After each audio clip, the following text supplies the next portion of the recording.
Bueno, y mientras la Organización Mundial de la Salud empieza a dar señales de que la pandemia podría estar acercándose a su final, de hecho, ya se lo hemos contado, la OMS trabaja en una serie de directrices para dar forma a lo que llaman la transición de la pandemia, a una situación, han dicho, de control sostenido, un reconocimiento quizá tácito de que el final podría estar cerca. De hecho, asegura que se va a publicar un documento que recogerá esas directrices de transición a finales del próximo mes de febrero. Bueno, vamos a hablar esta mañana con Daniel López Acuña, que es epidemiólogo y además es exdirectivo precisamente de la Organización Mundial de la Salud. Le damos ya la bienvenida, señor López Acuña. Buenos días.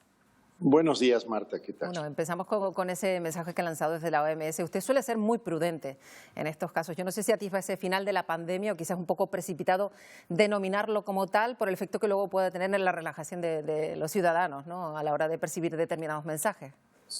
Así es, tenemos que tener mucho cuidado con mensajes que den falsa seguridad. Creo que en estos momentos la base es ser prudentes y no apresurarnos en querer saltar etapas o llegar a conclusiones de que estamos donde todavía no estamos. El director general de la OMS hace 2 días, el doctor Tedros, señaló claramente que no estamos cerca del final del juego de la pandemia y que las altas tasas de incidencia y las bajas tasas de vacunación nos sitúan ante un riesgo elevado de surgimiento de nuevas variantes. Y cuando el director regional de la OMS, Hans Kluge, regional para Europa, señaló hace un par de días, el fin de semana, que si la población se infectaba en un 60-80% en Europa y si no surgían nuevas variantes, podíamos empezar a pensar en el fin de la emergencia sanitaria, pero nunca en que estemos todavía en una fase endémica. Yo creo que apuntaba a el escenario optimista posible, pero no es un veredicto ni una predicción rotunda. No es que estemos al final de la pandemia, estamos en plena pandemia y yo creo que la mejor manera de entender esto es como en España. En los últimos 2 meses hemos tenido 4.000 defunciones por COVID. Tenemos 19.000 personas, un poco más, hospitalizadas por COVID y tenemos más de 2.200 personas en unidades de cuidados intensivos que son pacientes COVID.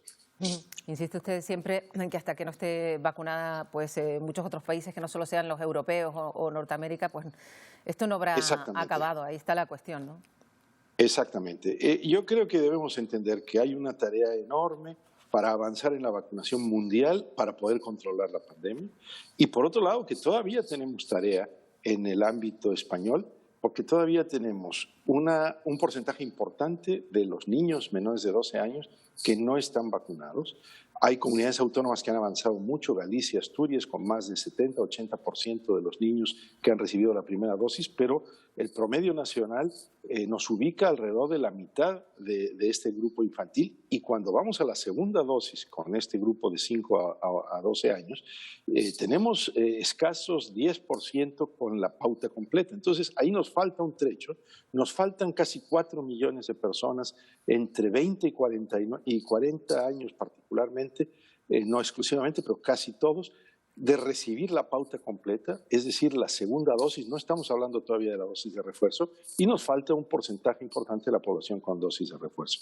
Estas tareas las tenemos que acometer y, mientras tanto, no bajar la guardia, no quitar las medidas de protección y mantener los elementos restrictivos que sean necesarios. Bueno, es importante ese mensaje que se reitera, no bajar la guardia y desde luego mantener, parece que aquí en Canarias pues se va a hacer, mantener todas las medidas de seguridad que ya todos conocemos bien, pero yo no sé qué augurio puede hacer para las próximas semanas, para febrero, ya mirando hacia marzo, después de que podamos estar alcanzando el pico de contagios, ¿se espera a lo mejor ese descenso del que se hablaba si miramos a lo que ocurrió en Sudáfrica o todavía no se puede asegurar? Sí, mira Marta, yo creo que es importante entender primero que esta ola, dada la contagiosidad de Omicron, ha sido la ola más larga que hemos tenido. Y hay una especie de efecto de bola de nieve o un aluvión de casos cuando la incidencia es tan alta. ¿Y esto qué implica? Que no nos vamos a deshacer de esta alta incidencia de la noche a la mañana, que va a ser lento. No debemos esperar un descenso abrupto como el de Sudáfrica, eso no se ha producido en otros lugares y pienso que no se producirá en España de la manera tan acelerada como se pudo haber producido en Sudáfrica. ¿Esto qué implica? Pues que vamos a tener un mes de febrero fundamentalmente de descenso gradual, lento, en donde además el pico de la presión asistencial todavía no lo hemos alcanzado y lo veremos 1 a 2 semanas después del pico máximo de la incidencia, en el que seguramente estamos alrededor de él. Ya tuvimos un punto álgido el viernes pasado con una incidencia de 3.400 para todo el país. Hay subidas y bajadas, hay muchas situaciones de subregistro porque no se informan los casos que son diagnosticados con test de autodiagnóstico. Entonces, estamos en el mejor de los casos en una meseta, en una oscilación, pero la tendencia descendente drástica no la hemos comenzado y pienso que tomará un poco de tiempo. ¿Esto qué implica?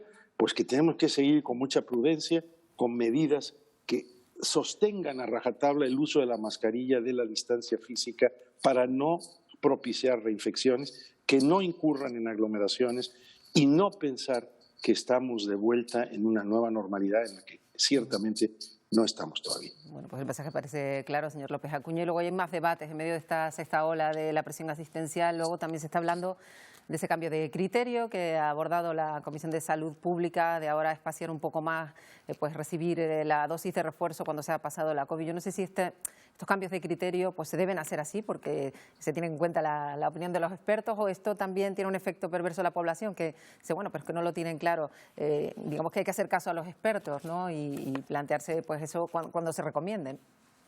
Cuando las normas cambian continuamente, inevitablemente se crea, y esto es desafortunado, pero es así, una cierta incertidumbre o falta de claridad en la población. Y bueno, eso nos ha estado pasando mucho a lo largo de la pandemia. Yo creo que hay que entender esto y transmitir los mensajes con una gran pedagogía. Si se tomó la decisión es porque se ha partido de una evidencia de que no se debería sobreestimular el sistema inmune y que es mejor ser prudente porque de alguna manera la infección opera como si hubiese producido una especie de refuerzo vacunal. Entonces, que volver a poner la vacuna inmediatamente, o poner la vacuna de la tercera dosis inmediatamente después, pues no sería lo más aconsejable. Tampoco es que sea rotunda la recomendación de que tienen que ser 5 meses. Dice, puede hacerse después de un par de meses, y lo ideal es hacerlo 5 meses después. Yo creo que, insisto, en estos momentos es menos crítica este asunto o esta recomendación del cambio de la pauta de la tercera dosis una vez que se tuvo una infección después de la segunda dosis, que lo urgente que es el vacunar a más niños y el vacunar a los que no están vacunados con pauta completa. Ya para terminar, que nos queda poco tiempo, señor López Acuña, sí me gustaría preguntarle por algo que, según algunos otros expertos y hasta el presidente norteamericano, puede marcar un antes y un después en el devenir de la pandemia, que es ese medicamento antiviral, esos medicamentos antivirales ya aprobados, ¿qué papel pueden desempeñar en el tratamiento, en cambiar las cosas de alguna manera? Y yo creo que es muy positivo tener un medicamento antiviral que reduce el riesgo de severidad y de muerte, pero yo no creo que este sea un parteaguas para decir antes y después de este medicamento se define la pandemia. Yo creo que el mayor parteaguas ha sido la vacuna y ya sabemos que tiene sus problemas, sus limitaciones, que nos ayuda a prevenir la severidad y la muerte, pero no la infección. Y este fármaco no es profiláctico, no nos va a evitar el riesgo de contagio, claro. Lo que hará es reducir la posibilidad de un episodio severo que pueda conducirnos a la hospitalización o a la muerte. Bueno, pues vamos a quedar con ese mensaje que lanza siempre Daniel López Acuña de precaución y de tomarnos las cosas todavía con mucho cuidado, que estamos todavía en medio de esa ola y no finalizándola. Daniel López Acuña, gracias por atendernos. Encantado, Marta. Buenos días.